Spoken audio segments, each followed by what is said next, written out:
Say you're walking in the mall, trying to get some exercise, and you suddenly grab your chest and keeled over, and a group gathered around you. In this group, there were 10 people, and 9 of them said, "We're doctors, and we recommend that you get to the hospital right away because you're probably having a heart attack." The 10th person says, "Well, I'm a blogger. I think you should wait a couple of days and see if it passes." Whose advice would you follow? For years, climate scientists have been attacked. Their motives questioned, their evidence doubted, even denied. Usually the attacks were online, sometimes from Congress.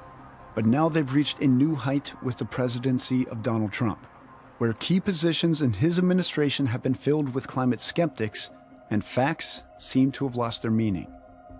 When people will treat evidence as optional, that's an existential threat to the idea of science, the very idea through which science arrives at reliable knowledge has been called into question. We now find ourselves, I think, in one of the most intimidating and threatening and frightening environments that we've ever found ourselves when it comes to the science of climate change.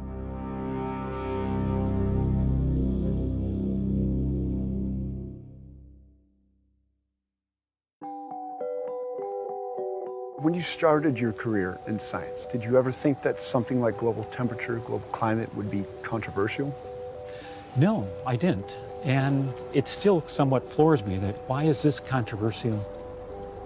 This is a climate reference network?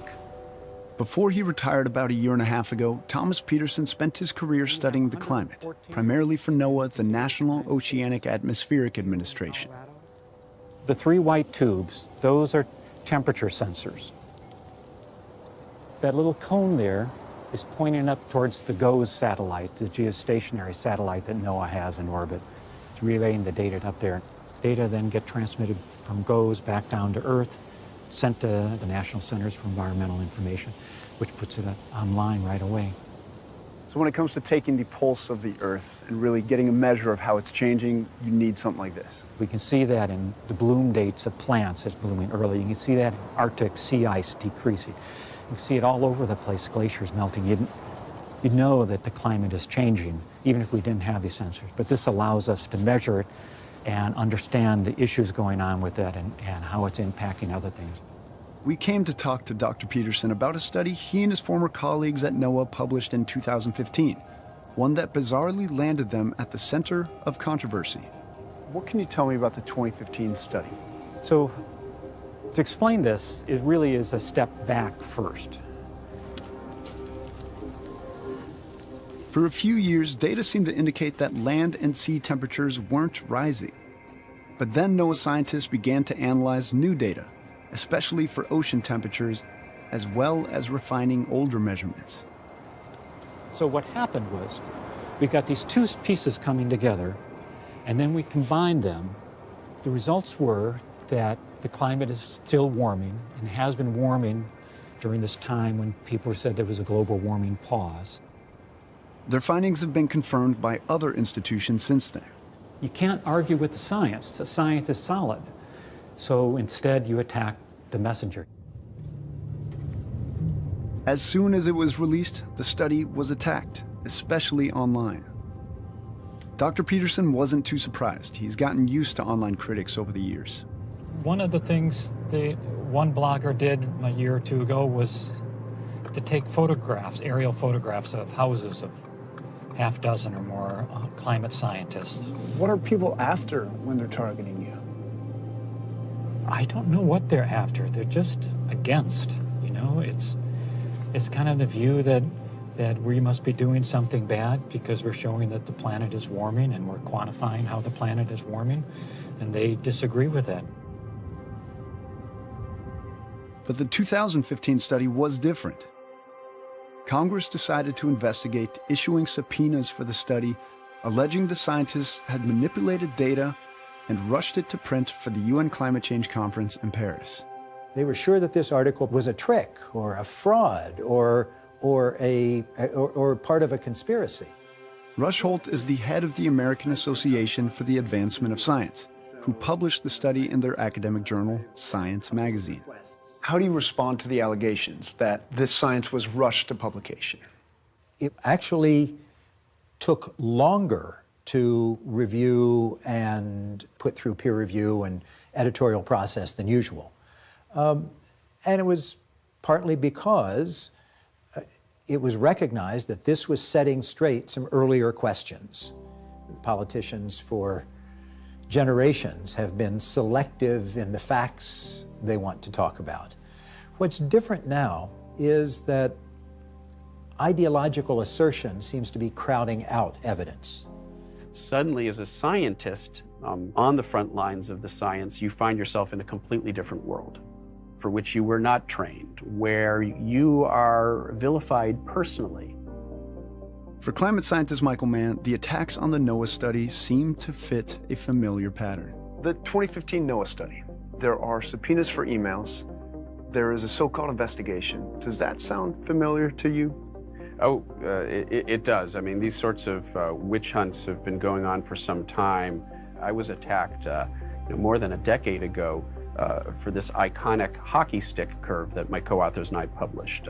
It became this iconic graph in the climate change debate because it told a very easily understandable story that the warming that we've seen in recent decades is unprecedented in at least 1,000 years. Why is it that you think specific scientists and specific studies are being attacked? The attacks against climate science and against climate scientists are intended to sow doubt in the public mindset about the threat of climate change. This study by NOAA scientists had taken away from climate change deniers this very valuable contrarian talking point that had been used to undermine public understanding of the science. Well, those were fighting words, essentially. We've seen this all before. I think many of us fear that it's now risen to a new level. With today's executive action, I am taking historic steps to lift the restrictions on American energy, to reverse government intrusion, and to cancel job-killing regulations. So the question now seems to be, what happens when the skeptics aren't just online, but within the Trump administration? During their confirmation hearings, several of Trump's cabinet appointees were careful with their language, acknowledging the climate is changing, but raising doubts on the cause and how serious the threat is. The increase in the greenhouse gas concentrations in the atmosphere are having an effect. Our ability to predict that effect is very limited. I don't know definitively. There's a lot of debate on both sides of the aisle. Well, actually, there's not a whole lot of debate. Today's hearing is... And this is Scott Pruitt.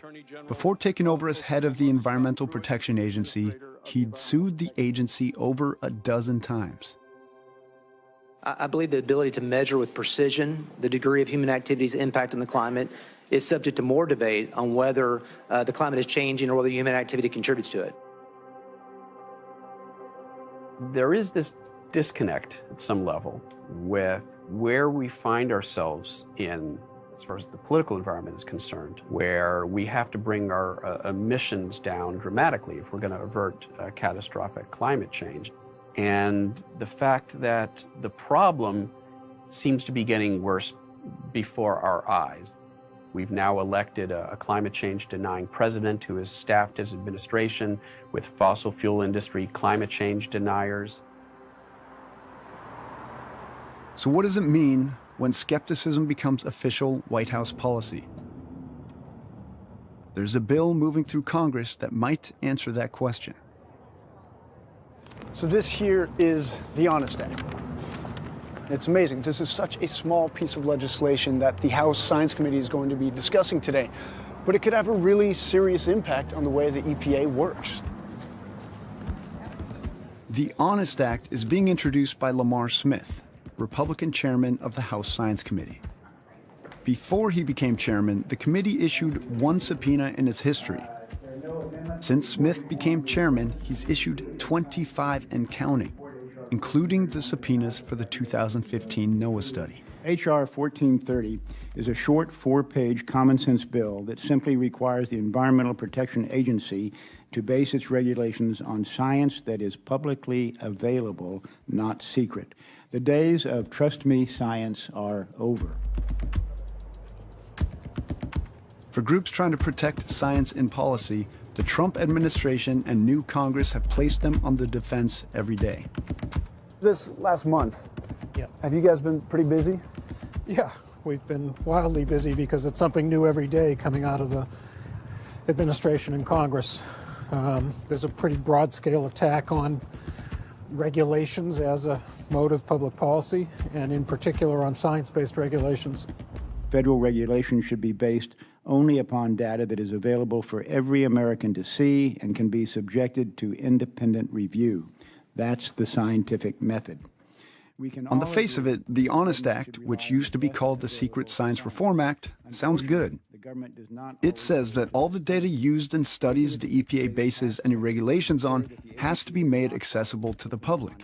If EPA's mandates are really based on sound science, then show Americans the data. But that poses some problems. You actually can't release public health studies because it's patient confidentiality. You can't release confidential business information or intellectual property. So there's a whole set of data that may not be released. The Secret Science Reform Act says that's okay, we don't require you to release it, but then the EPA can't regulate. They can't move forward. So it's a classic catch-22. You must use the information that you're not allowed to release. You can't release it, therefore you may not use it. They're attacking the process by which you create the regulations because you can't attack the premise of the regulations. Supporters of the legislation say that private data can be protected through redactions.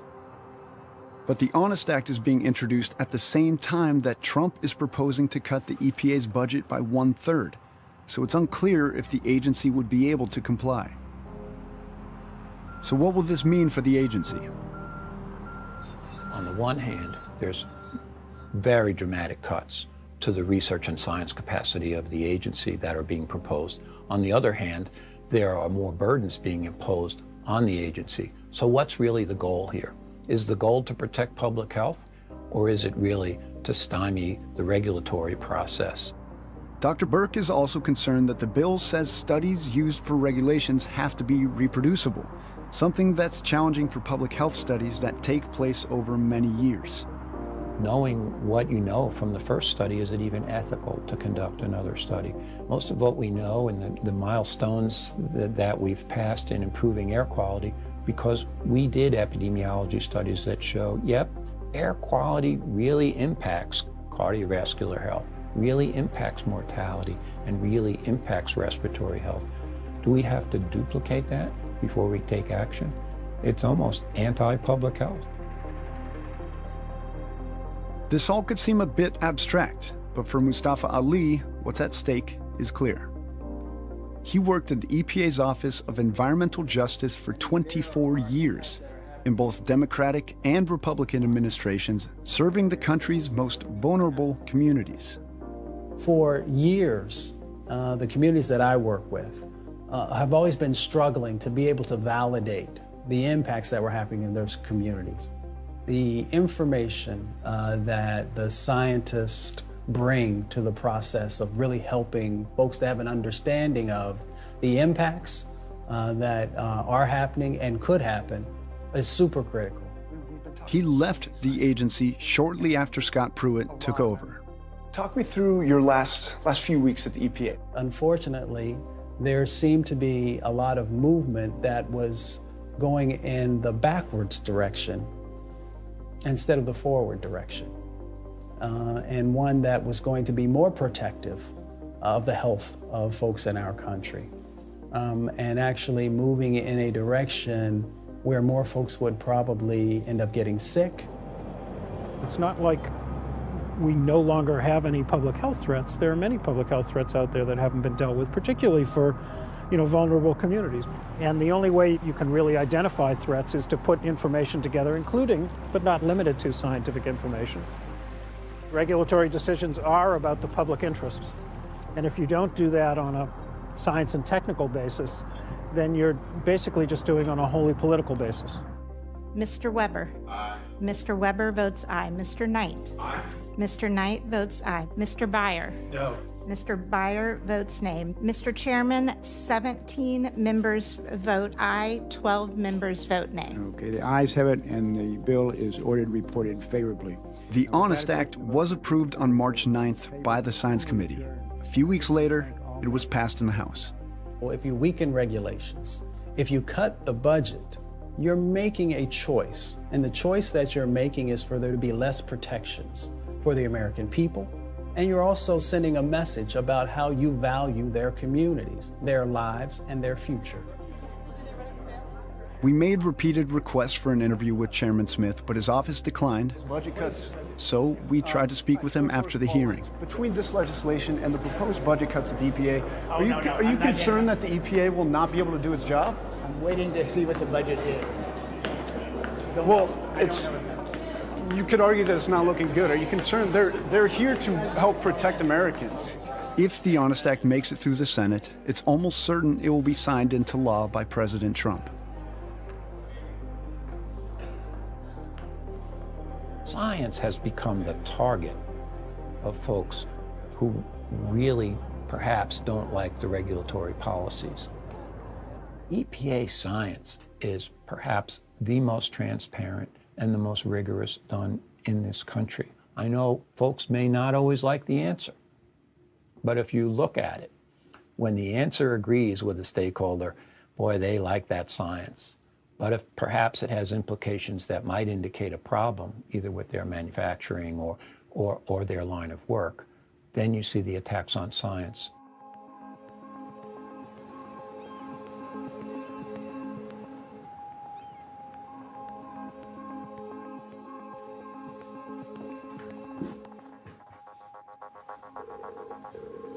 So when science is attacked, when it's questioned and doubted, how does that filter down to the public? Hello, Professor. Dr. Lewandowski is a cognitive scientist in the UK who researches the impact of misinformation on the public.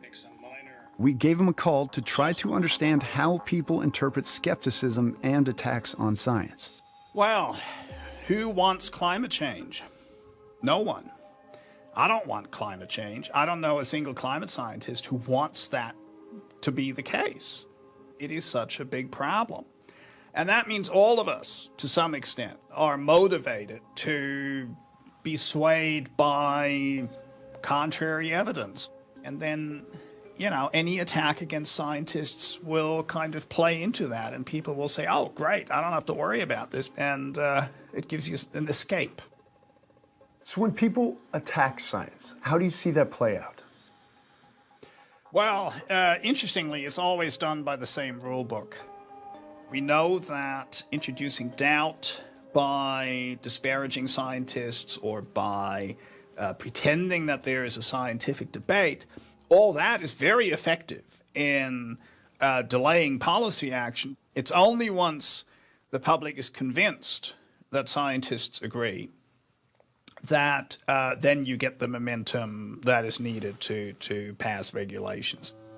Wherever you look in science denial, if you go below the surface and you just look a little more carefully, then you will almost invariably find elements of conspiratorial thought.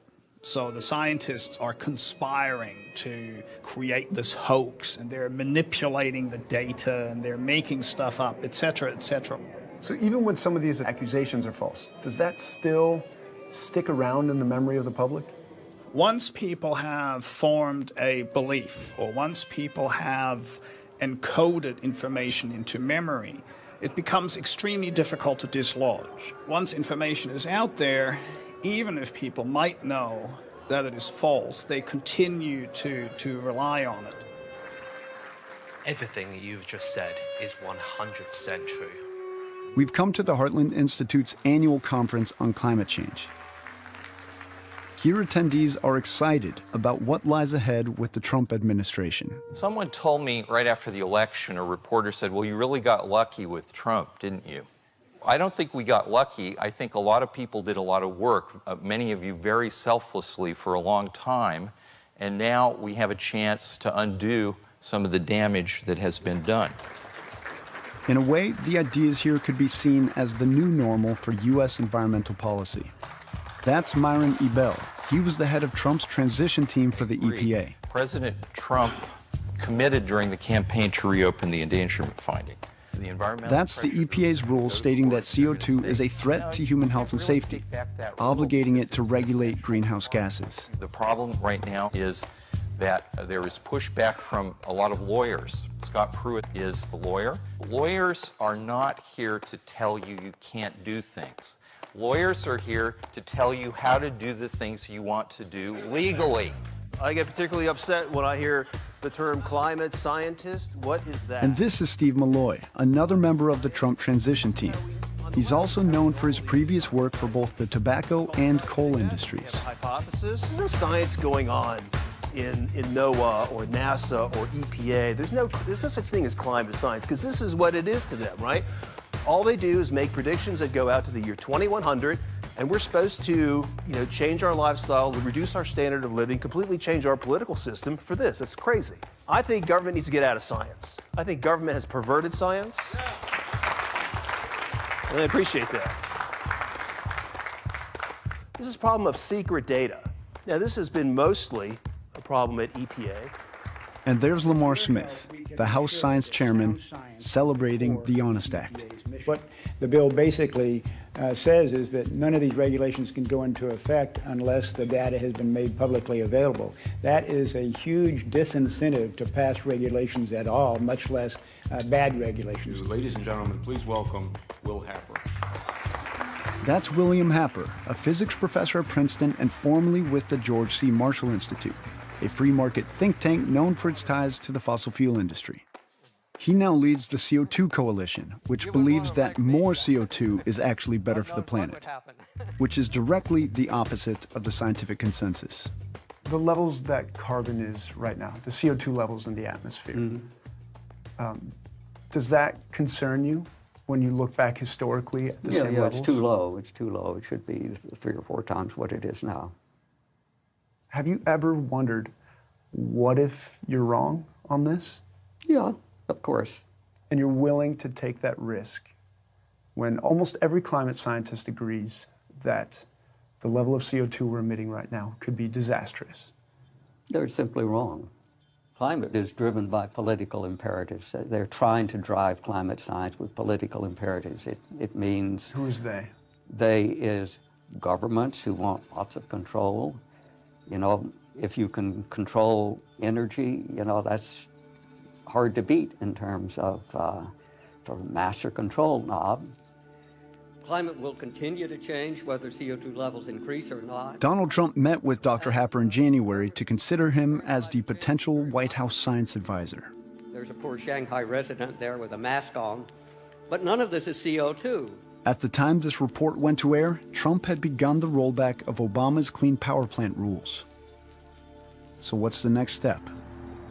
I think it is absolutely critical to the future policy that we reopen and undo the endangerment finding. Because if we don't, it's going to be very hard to just say we're done with all of these climate rules. Maybe once it would have seemed unlikely that the rule could ever be undone, but we're living in a different time now. One in which scientists say the evidence is going one way, but the country is headed in another. Trump made promises. The purpose of the transition was to implement the promise, figure out how to implement them. So here's what they are. Withdraw from Paris, defund the UN Framework Convention on Climate Change. I feel these people are just trying to stay halt, let's stop progress. Reopen the endangerment finding, withdraw the climate rules, the power plant rules. This is the moment in time that we're at where folks will one day look back and say, this is the reason that we are where we are. You add all these up, and this changes the entire direction of the country. So we did get lucky, I hope.